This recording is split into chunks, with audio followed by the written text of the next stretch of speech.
Hey again, friends, it's Neil, and welcome back to the Backlog. Today we got very, very lucky to get an opportunity to show off a review copy of The Making of Karatica. Thanks for our friends at Digital Eclipse.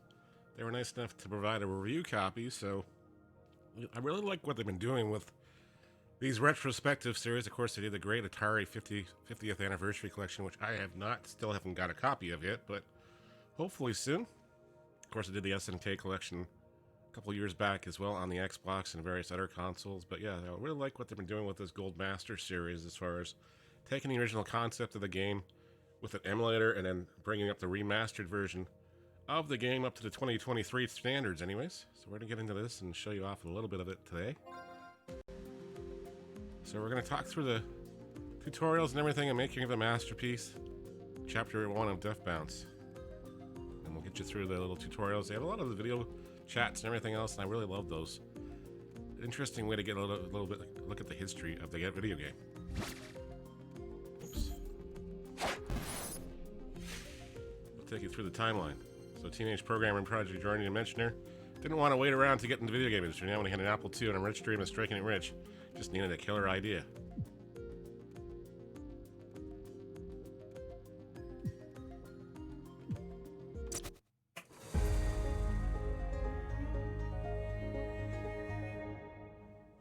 So, this is a MediaMate, and it contains a bunch of 5 and a quarter inch discs. There's a lot of classics in here, including Wolfenstein and Beyond Castle Wolfenstein, which inspired us later. And just behind that is the game, Karateka. Love it. It's so good. I remember seeing Karatica and wanting it, and then not have enough money to buy it. But I was in that boat. Some money, and I eventually went back and got it. I was sold on the box artwork alone. Kind of told a story. I remember the illustration was really well done, and again, just kind of told a story of what that game was. And yeah, eventually I picked it up and started playing it. When I first loaded it up, what I expected was something down the lines of Karate Champ or similar head-to-head beat-em-ups. Instead, what I got was a cinematic experience. That's what blew my mind, right? The fact that it started with, a text crawl, right out of, which to my mind, that was right out of Star Wars, right? Yep. That cinematic experience is the thing that was just amazing, right? It was the most movie-like experience I'd ever had in a video game at that point. It really felt like, you're a karate hero in a movie. That's fantastic. Climb the top of the hill and away you go. All the other things feel like bleeps and bloops, and this is like, movie making. It was amazing. Yeah, I was just very impressed by the fluidity of the animation. And the kicks look great. The punches look great. They were always capped off with a little bit of a sound, a little kia. Yeah, the fluidity of the motion, I think, really set the stage for the rest of what I had consumed about that game. The animation was cool, and that was very innovative, obviously, at the time. The process and the beginning of animation getting better and better, right? And more cinematic. Well, taking cues from the movie industry. But I think the story, I think the storytelling was probably one of the first. I can't think of another game at the time that had that element to it. The characters were not little sets of pixels. They, in fact, were fully formed individuals. They had personalities. They had strengths and weaknesses. You've got to remember the level of graphics that people were doing at that time, and they were on the sophisticated side for that time. Karateka was historically a very significant game, and it saw the future before anybody else did.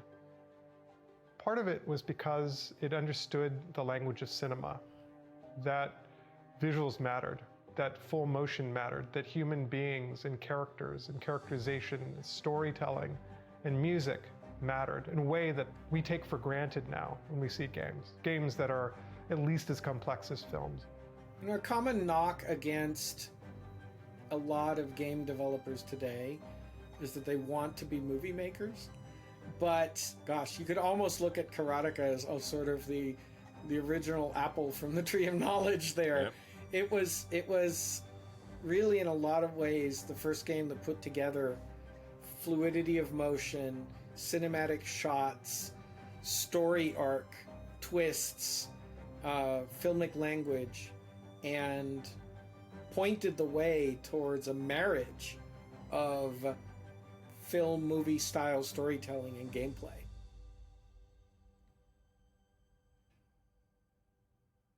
The fact that it was made by an 18-year-old back then is just, it still blows my mind.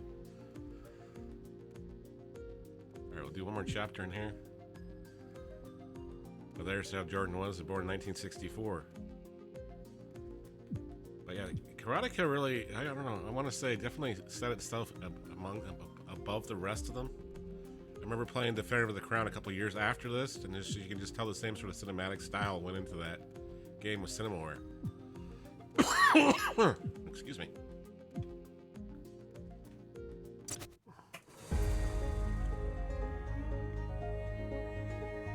You actually got started when you kept going to the local arcade and you kept borrowing quarters to put in the arcade machine to do, what was it? Not Star Wars. Space Invaders? No. Asteroids? Asteroids. Yeah. Asteroids, you were completely addicted to asteroids. Every day you couldn't wait to go to the arcade to put some more quarters in that machine to play asteroids. Sounds familiar. That was 1980, so by then I was already in high school. It's pretty embarrassing if I was borrowing quarters from you. From everybody. Yeah. But I gave you the quarters, and then you decided you had to program your own asteroids. Why leave it to the arcade? And you said, I can do this on my computer. You were caricaturing when you were 9 years old. The caricaturing, yeah. But you did it because you wanted to use the money to buy an Apple computer. The way I remember it, I was 12, 13 years old. I was doing the caricatures. I was doing the Cookie magazine, my Mad magazine parody. And really, I wanted to do comics and animated films. But this was before computers came along. So I think if the Apple II hadn't been invented when it was, I probably would have just kept on making comics. Okay, but I remember that you went to those street fairs, to those town fairs, to earn money to buy yourself an Apple computer. Yeah. We went to around the neighborhood and collected Canadian Tire money to get a VIC-20. At least in the beginning. Yeah, but later on, you were definitely. So I know how he feels. I think you needed $900 to buy an Apple computer. Yeah, $1,200.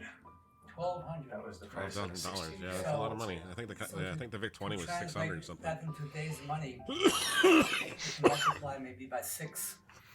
That's real money. I know it was all the money I had. Yeah. And then even after doing the caricatures, then you borrowed from Emily to get for the last $100. You borrowed it from Emily. So then you started programming games. So the first one was Asteroids. Asteroids was actually, I mean, it took a couple of years to get to that point because my first games were in BASIC. You know, there was a game called Breakout on the Apple II. It had colored blocks and you have a kind of a paddle. It's very simple. It's a ball bouncing and you try to knock out the blocks. Yes, right. And so I would look at these programs written in BASIC and try to deconstruct how they'd been done. Mm-hmm. And IBM had the Thomas J. Watson Research Center Explorers program. Once a week, my friend Adrian would drive me after high school to IBM, and they would let us kids come in and use the computers after hours. So that's where I first started learning how to program BASIC and APL. I see. In case you're wondering who that gentleman was, Jordan's dad, actually. But it also had machine language, which was more of a mystery. It took longer to learn that. Yeah. I remember that you did program Asteroids. You worked on that quite a while, and it was so good, such a good replica of Asteroids that a New Jersey company bought it from you. They paid you a lot of money. Well, maybe. I think it was $400. That was maybe $400. It was a lot of money. It was back then. It would have been a lot of money. I'd earned and I was keeping track of it. It was fabulous, and you had a royalty position, and you thought you would make a lot more money from the royalty, but then they got sued, and they had to stop the whole thing because it was too good a replica of Asteroids. Yeah, that's right. That's almost exactly how it happened. The the best-selling Apple game at that time was Space Invaders, and they sold, I don't know how many, but I figured out that if I could do that for Asteroids, that would be my ticket. Yeah, and you were right. I mean, if they hadn't gotten sued, you would have. If that'd been a year earlier, Right, that was just about the time that Atari kind of figured out what was going on, and they sent threatening letters to all of the new game publishers saying, you can't publish copies of our games at Asteroids. So that was a big letdown.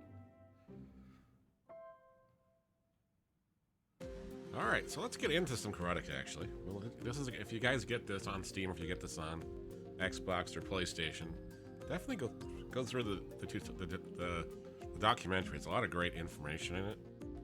We're gonna go to the game library, and of course, it was originally made on the Apple II. We saw it originally on the Commodore 64 at the World of Commodore show. I want to say probably December of 1986, 85, 86 in Toronto.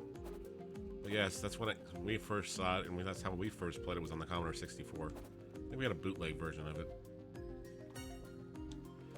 But we will come through and play it on the original Atari 2, the Apple II, sorry. We'll play the Atari version a little later on. For a little bit anyways, but yes, this is how the game got started, and this is, of course, like, it wasn't anything like you say in the documentary, it wasn't like anything else out there at the time. This was like kind of immersing you into a story. I don't think I've ever seen the original crawl, because I'm positive it's not on the Commodore 64 version. Probably just to save on load times. You are trained in the way of karate, a karateka, alone and unarmed, must accept the come and rescue the beautiful Mariko. Put fear and self-concern behind you. You focus your objectives on accepting death possibilities. This is the only way of the Karatica.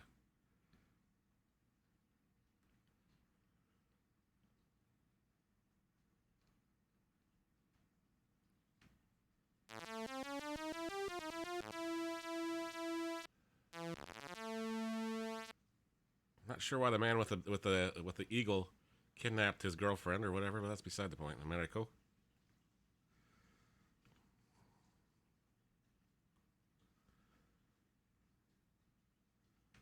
I don't never beat it. I think I got like 5 or 6 guys into it, and then I just get that absolutely obliterated.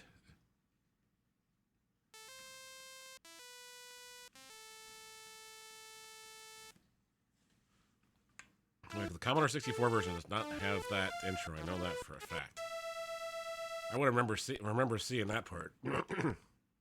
That's for sure. Whoa.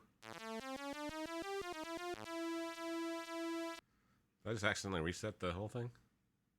I think I did.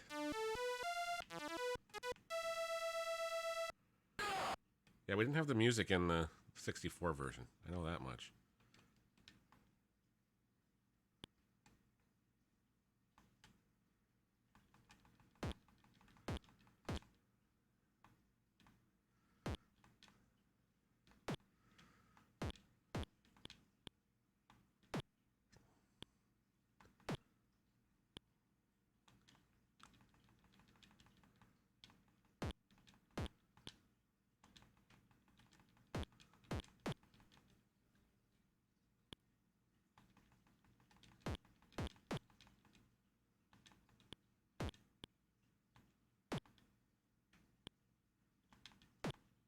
Whoops, the guy's in trouble. I'm gonna have to... Need one more kick to his face or something. There we go. Down he goes. Got past the first guy. There we go. Fear's been conquered. As I walk through the first door of the dojo. Or the fortress.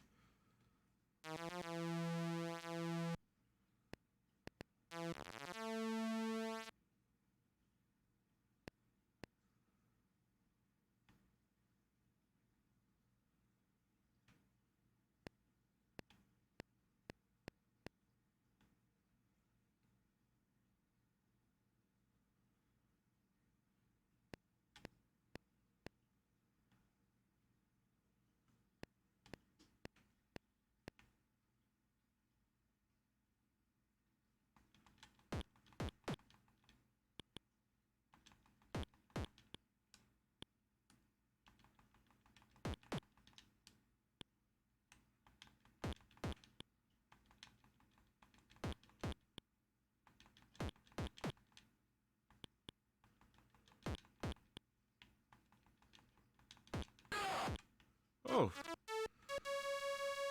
I believe there's 2 guys on this level, if I'm not mistaken. It's been a while since we played this, so yeah, there is 2. I knew that part.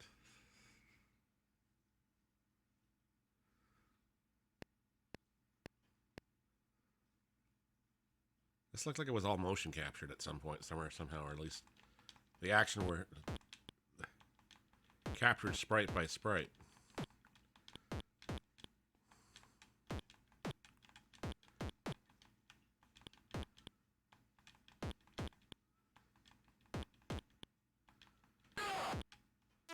Okay, we're doing all right.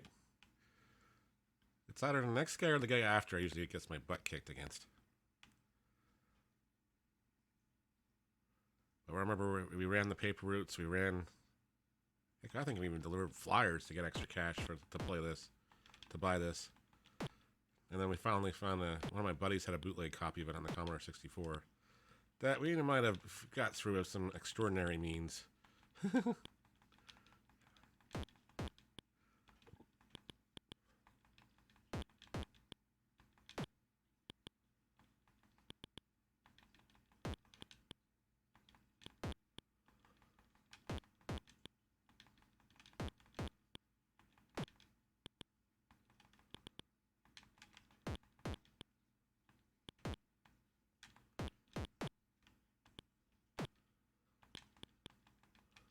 Now these guys have changed their attack a little bit.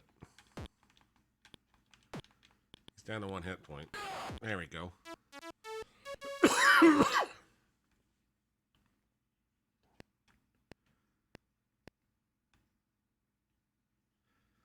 Yeah, our health. Oh my goodness, this guy's got a lot of health. This one we're gonna have to kind of just draw him in and attack and then back up.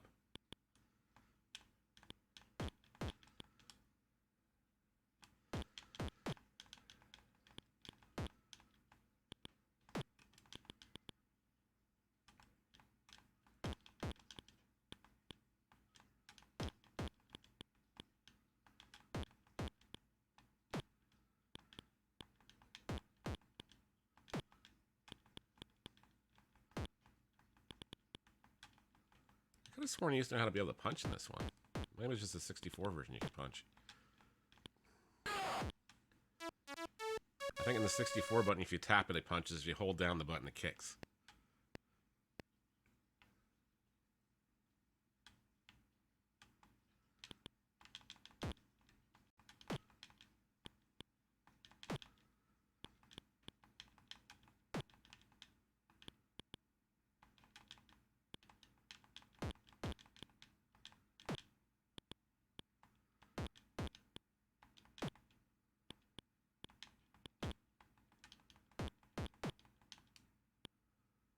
Oh, we're hurt. We're hurt, but bad.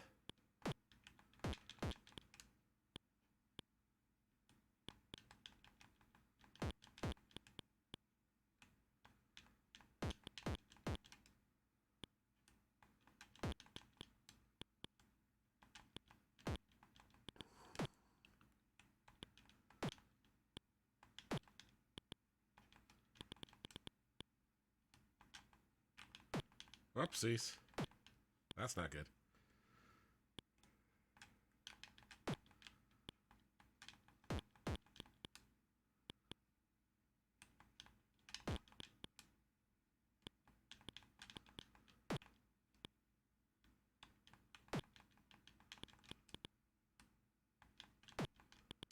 That's not good at all. This is usually the guy that kills me, I guess. 5 or 6 guys in.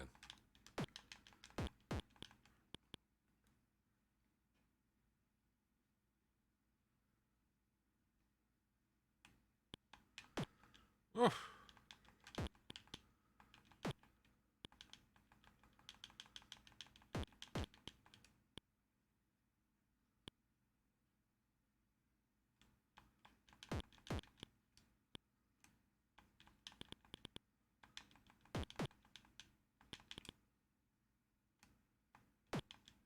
No.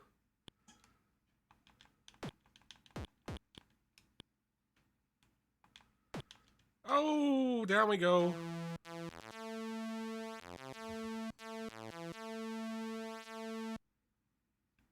The end.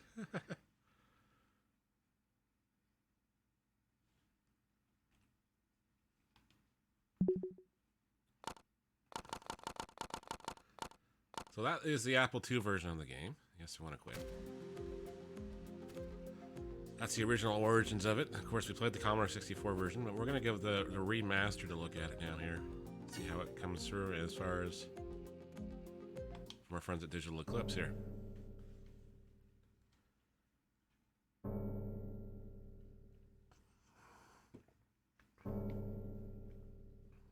Of course, Francis was his dad.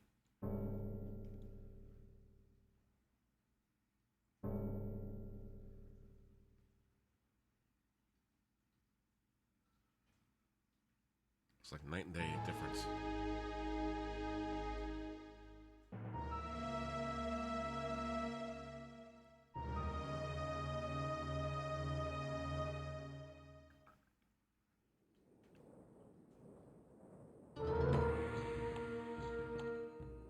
Atop a craggy cliff, guarded by an army of fierce warriors, stands in the fortress of evil, Orla Akuma. Deep in the darkness dungeon of the castles, Akuma gloats over his lovely captive, the Princess Mariko. You are the one trained in the ways of Karatica, and alone and unarmed, you must defeat Akuma and wreck you to the beautiful Mariko. Put fear and self-concern behind you. Focus your will on your objective, accepting death as a possibility.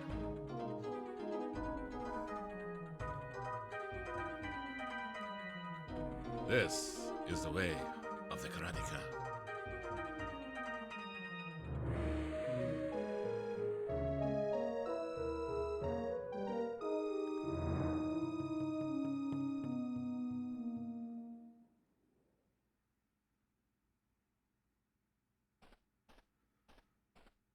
That's a lot more fluid now.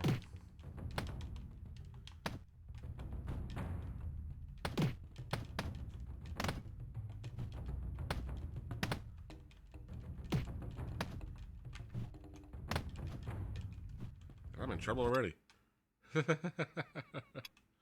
Oh, I thought that was me. I was like, what? The commentary off?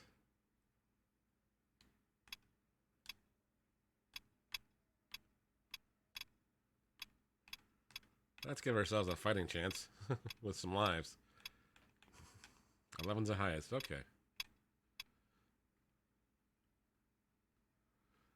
Act 1 under 3 minutes. Final hit ratio 60%. Respectable victory 5. Below the belt 2. Hit combos maximum sudden death. No hit encounters.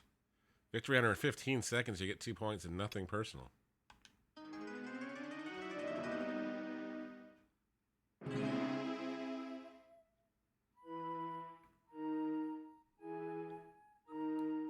It's gonna make me want to dig out the original Defender of the Crown and the Commodore Amiga.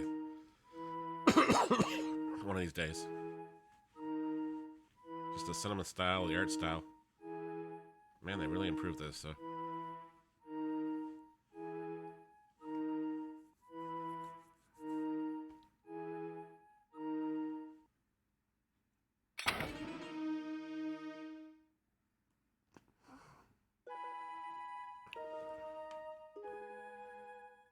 She just clumps down on a cold, dark floor.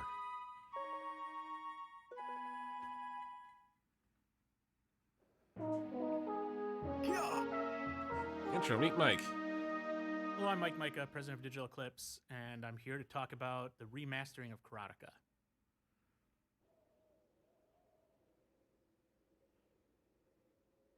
How do you pronounce the game? That's the fun part of this whole thing, and one of the fun parts for me going into this was listening to how everybody pronounces the game that I work with. I pronounce it, and I've always pronounced it, and you're going to hear me say this all the time, is Karatica.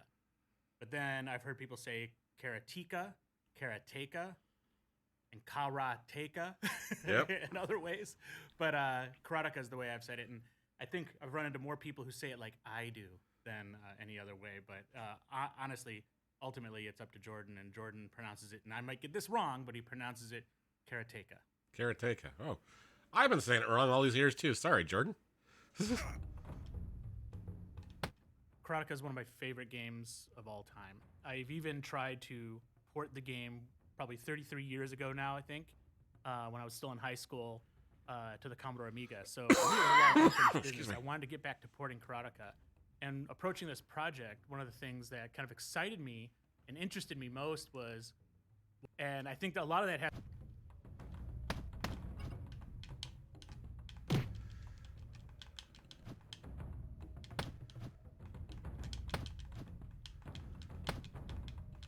The gate was just a large graphic on the Apple II, and it was just impossible to move it around. You couldn't really scroll it very quickly.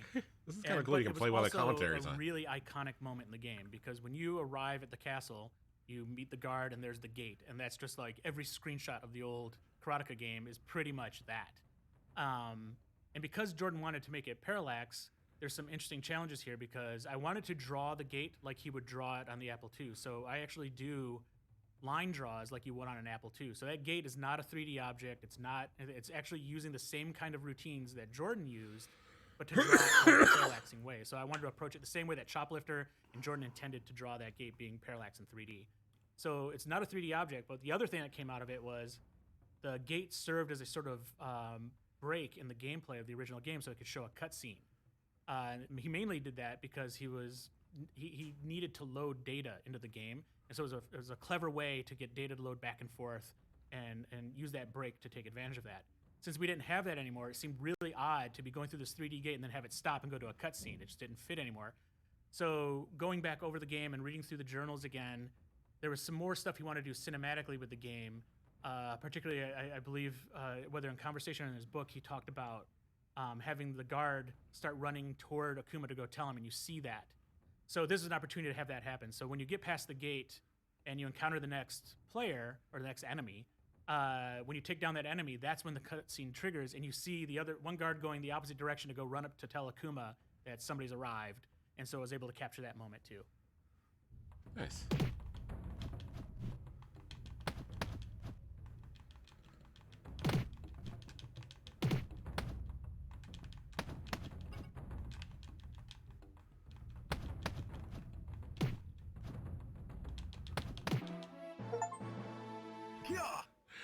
There we go. We got one down. We got an achievement. And there he goes off to the tell the other guy.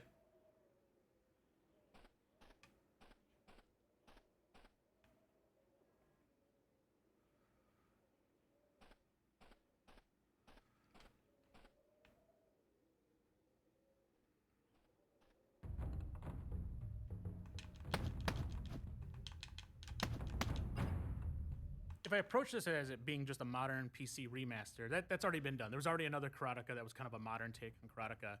My fascination sat with the idea that I wanted to figure out what the obstacles were to people who were porting the game and try to understand why that was so challenging. Because I think when you first look at Karatica, on its surface, you're like, all right, one-on-one combat, very simple mechanics, that should be easy to do. But it really isn't. And when you start digging into Jordan's code, you start to realize he had created basically the perfect clockwork version of a fighting game that was very cinematic, but on top of that, he had spent a couple years really optimizing everything to just work perfectly. If you just move one byte this way or one byte that way, the game breaks.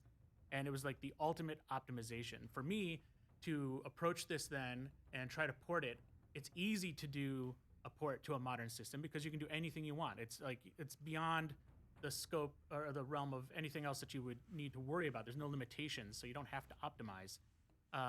So in my mind, I wanted to go back and kind of approach it in the way that the team that ported Prince of Persia, Jordan's other game, did to the PC, the VGA PC. That was a version, if you look at the Apple II version, you look at the PC version, they're very different, and they play great, but the PC version is like this, it's a system that had so much more power, yet showed restraint and kind of worked within the limitations of what the original platform was so that it retained the feel and look of that original game. So and that's pretty much what's really important when I do ports and stuff like that or remasters. It's just like a VGA PC. You don't want to change it too much so people don't think it's the same game. Like you want to bring back the memories. So I created my own system with its own limitations so that without taking away with the new technology. The original game and try to make it work on. And from that, I was hoping I would find all these obstacles that everybody else ran into.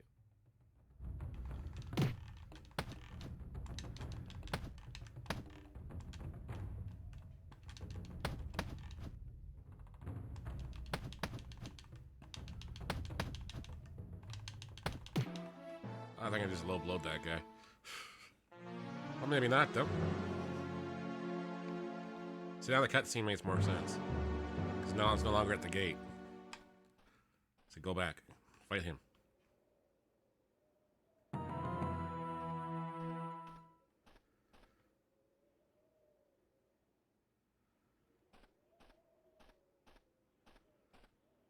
The approach to the animation in the newer version of Karatica had to be very delicately handled because we did not want to remove or change any of the keyframes of the original game.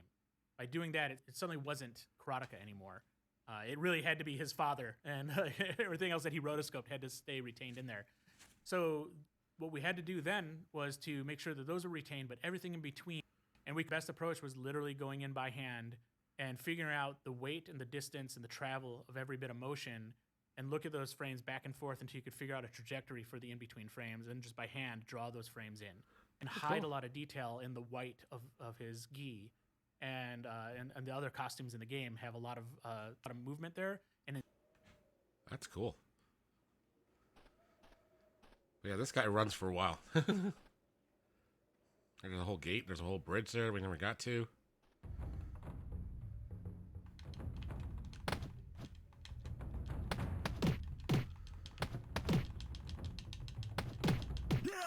Oh, I just died. Don't mind me. My shadow's coming back.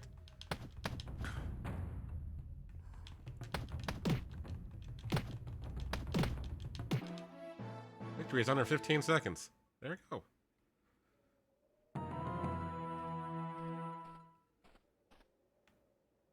There were a lot of things in the original Karatica that worked so wonderfully. I'll let you guys read the rest of those. But here comes the guys across the bridge again.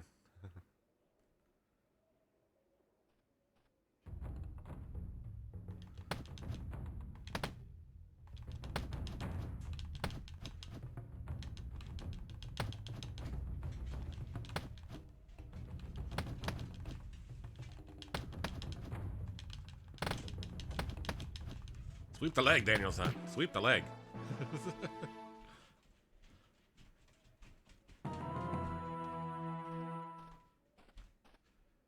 One of the other options we added to the game was scan lines because we created this fictional platform that's kind of like a piece. I also wanted it to feel like you're playing a vintage style platform from maybe like, and to do that, I want to make sure it felt like it was on a display. So, which I think is the way I want something that feels like real from like the 80s. We're from the 80s on a really kick-ass computer.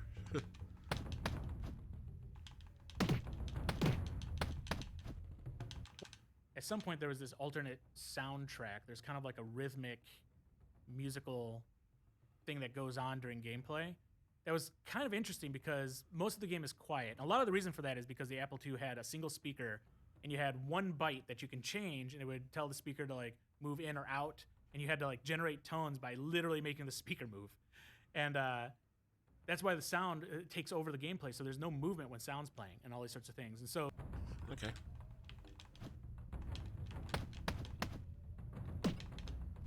One of the things we also noticed is in the various, at some point there was this alternate, that was, it would,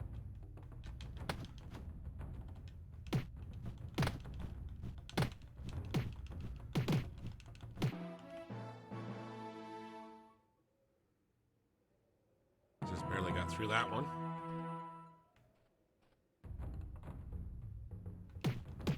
One of the things we've said for years internally here at Digital Eclipse was that when we approached doing remasters, we really wanted to make the game you remember. And I'm glad you guys do that because this is exactly why a guy like me picks up games like this, because we want to go back to the days back there and showing kids. The memory you have of that game.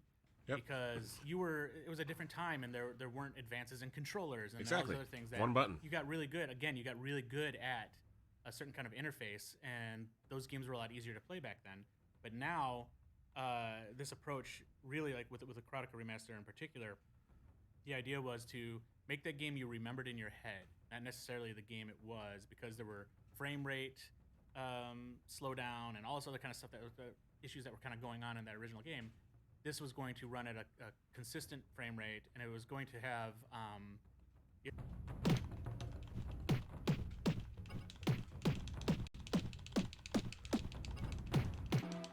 one thing about what Jordan had done with the game in that cinematic approach is that he applied cinematic techniques, like with very cinematic wipes. We got to the gate. I've never got to the gate before. Oh, there's a guy coming through the door. That's why.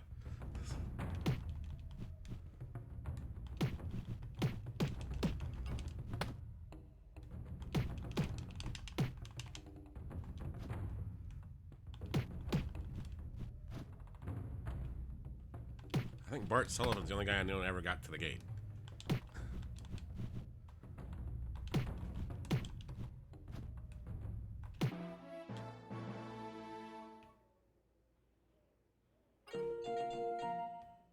Final iteration, Act 1, 60%. There we go. I've never seen this cutscene.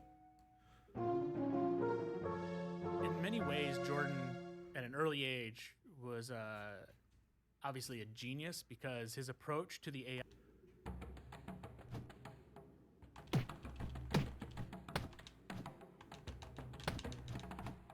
I still remember when I first played Karatica. I went to this store called Micro World Computer Center, and they had it for rent, and I didn't know what it was. It was new, so I asked them to bring the box down. I looked at it. I just couldn't believe what I was looking at. It just looked too good to be true, so I rented it. And then I rented it for like the next, I think you had it for a week every time you rented it. I rented it for like the next 6 weeks. And so much so that when I finally brought it back the next time I said I wanted to rent it again, the guy there was like, hey, guess what? Like, you've rented this so much, you basically bought it. You can have it if you want it. And I'm like, yes. And so I brought this game home, and I had already beaten it so many times. All my friends have beaten it so many times. But what we were doing is we created these goals for ourselves. We're like, okay, let's see if we can get through the game without getting hit once. Hit one. Which usually happens, especially with video games and such.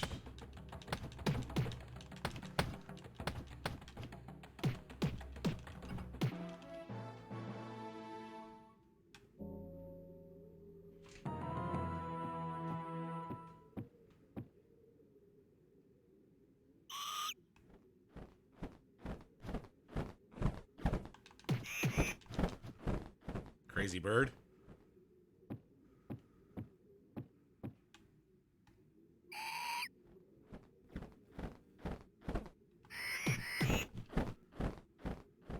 Well, the bird in Karatica, that's a whole other thing. So the bird is really important to what the story is. It's really important to the pacing of the game. It breaks up the monotony of the enemies, and it really makes it feel like you're progressing through the game. It was a great ad.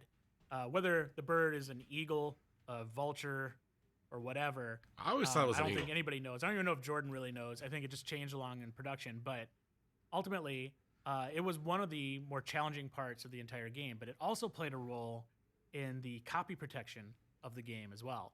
So many people who have horrible memories of the bird only have those horrible memories of the bird because the bird became substantially harder if you copied the game. Well, that explains why we can never beat the darn bird. And it was the thing designed to kill you so you couldn't beat the game because it knew that you made a copy of the game. It's ruthless. And I Sneaky bet guy.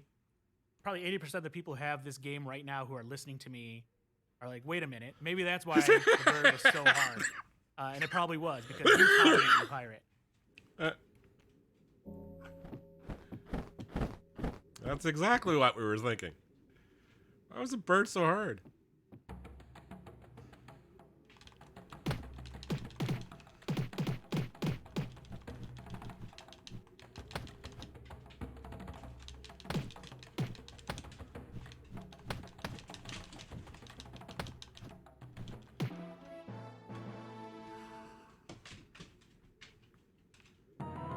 The deadly gate.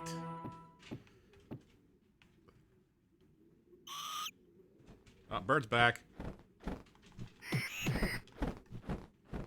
The bird is another thing that really helps slow down the pace of the game because at some point you start to get really good at the enemies and the bird suddenly appears.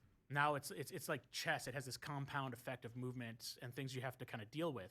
And so you encounter the bird 2 times. You encounter it when you're in level 2 and you hear this jingle and you know something's coming up. And if you keep running, the bird hits you and you die, which is another part of the Karatica lore, which is just, you know, if you run into anything, you're gonna die. Surprised you can't just die by running into a door, but like everything else you run into, you just die. So like then encounters the guy because you got used to in the first act running and you hear the alert, and you're like, okay, here comes this guy, and I'm going to run up till I see him, and a bird comes out and just kills you instantly. That's what it does.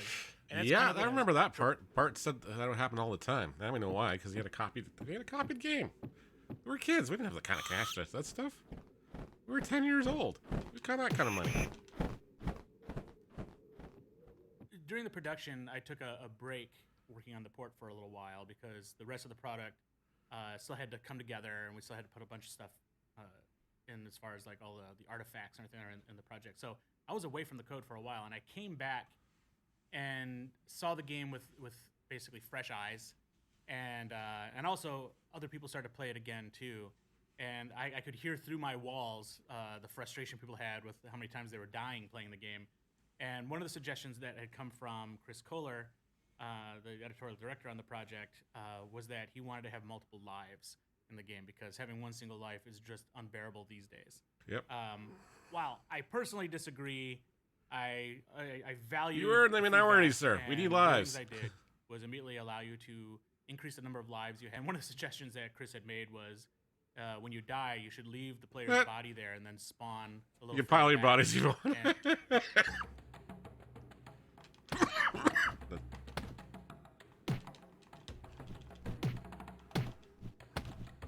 Alright, this guy's gonna get cheap.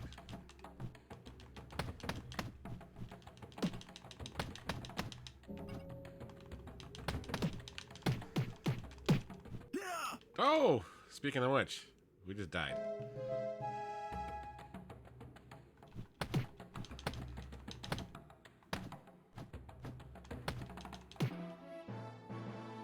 Victory under 15 seconds. Here we go. We're gonna get to the deadly gate yet. Ah, it's incoming again. Not this time, you. Back to your nest. He's still running. When you start getting further into the game, we really explored more of the cinema.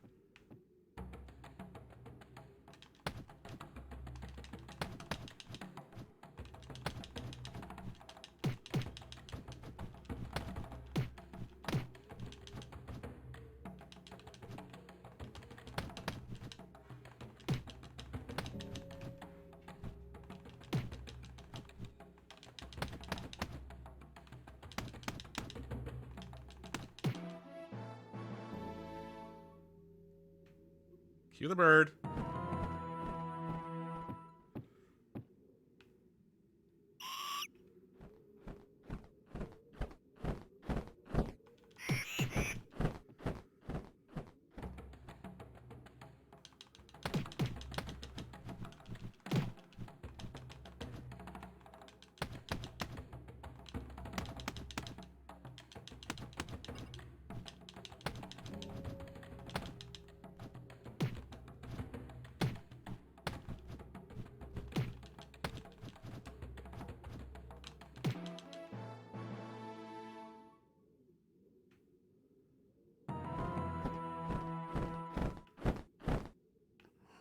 Comes the bird again. And he brought himself a friend too.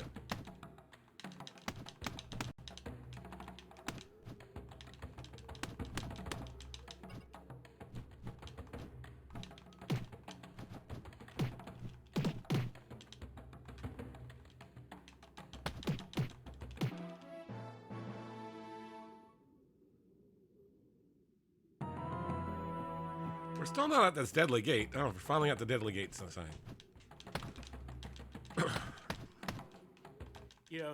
Karatica is well known for its ending being kind of brutal and that you can just die instantly. But before that, you sort of learn a little bit of Jordan's thinking in this with the gate. The gate in Section 2 is one of those things I think also, I don't think there's anybody who didn't die from that first and then understand what you have to do after that. And again, that was one of the hardest parts of the game because you have to time...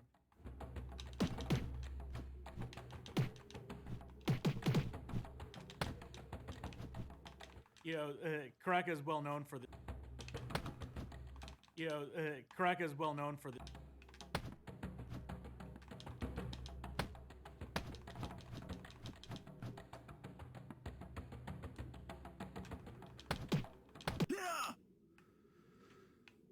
Another body pile right there. Don't mind us. Just respawning.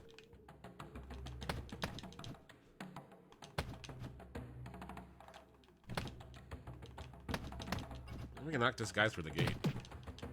I remember Bart saying the gate was just ridiculous. But the gate was also used in Ghostbusters later on by David Crane, because you'd have to figure out how to time it so you didn't get killed by it. Like that. The Ghostbusters David Crane game, you have to get through the Stay Puft Marshmallow and line his legs at the end. My dad actually would move back and forth to the timing of it so I could figure it out. She's got hope now. Oh my goodness, what are we eating, taking on down? He's eating lunch.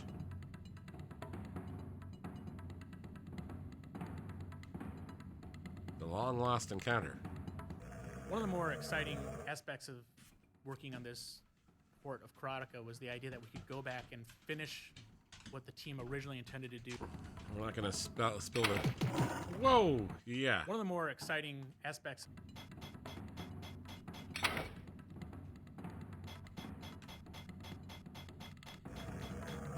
He's coming through again. He's gonna kill us.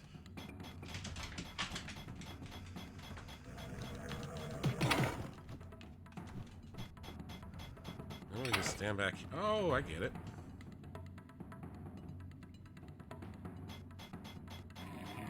One of the more exciting aspects...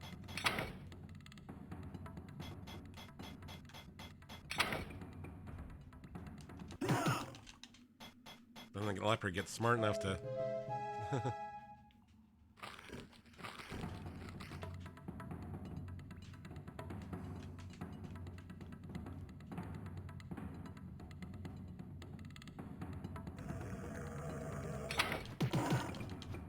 Leopard is it's an animation we found on one of the discs that Jordan had, and there was enough animation to get a sense that the leopard could run. But outside of that, everybody we talked to had a different perception of what the I think everybody back in the day had an idea of what they want. Ultimately, probably what happened to the leopard not being in the game outside of time. The best notes we got were the notes we got from Veda and what was in Jordan's journal. And from there, it was more or less, let's try to conceive and take Karatica. If there was any other mechanics that were going to show up mechanically speaking. So we kept the gate that was in the first, or the second. And what you're doing is you're trying to work out this puzzle to keep the leopard away from you long happening. You need to sneak through the gate as quick as possible. And that was as simple as we wanted to be, because if we went any more complicated, and it also fit that, and then just more or less for you really, it still kind of scratches that itch.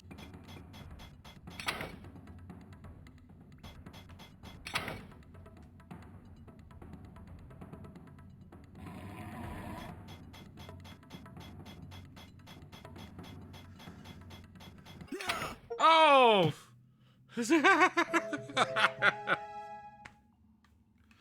I got impaled by the gate.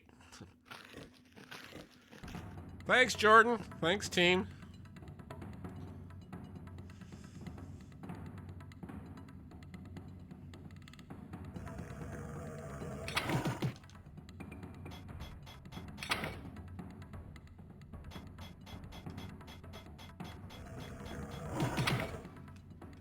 And that darn thing keeps killing you.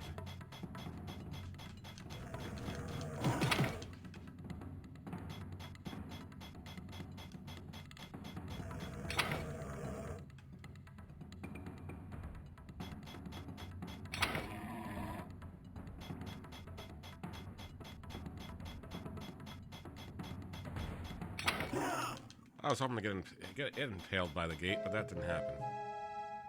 We're down to 4 lives. This leopard thing.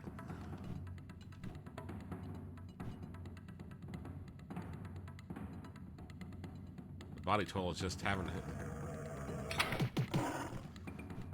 One of the more exciting aspects.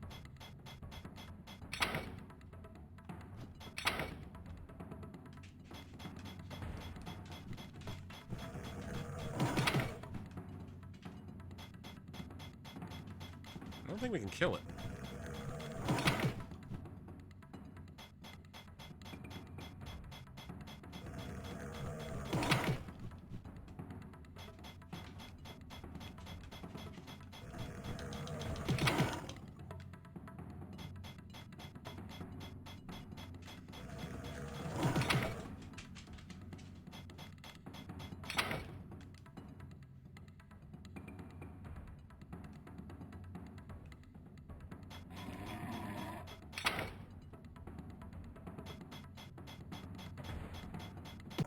Oh, he come back from behind and got us that time. All right, we'll try one more time here, and then if not, we'll have to save this for another day and another playthrough. I want to thank Digital Eclipse for letting us show off the remastered version, even with its new quirks. And shame on you, Mike, making this thing so hard now. But I get it. We got to put some sort of challenges in it.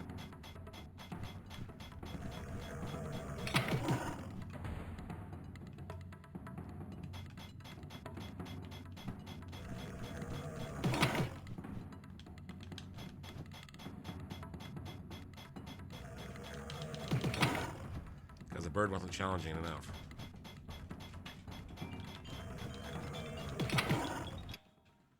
All right. That is going to do it for us this time. Thank you so much for watching, ladies and gentlemen. As always, kindness starts with you, so practice it often. We'll see you again soon. Bye-bye.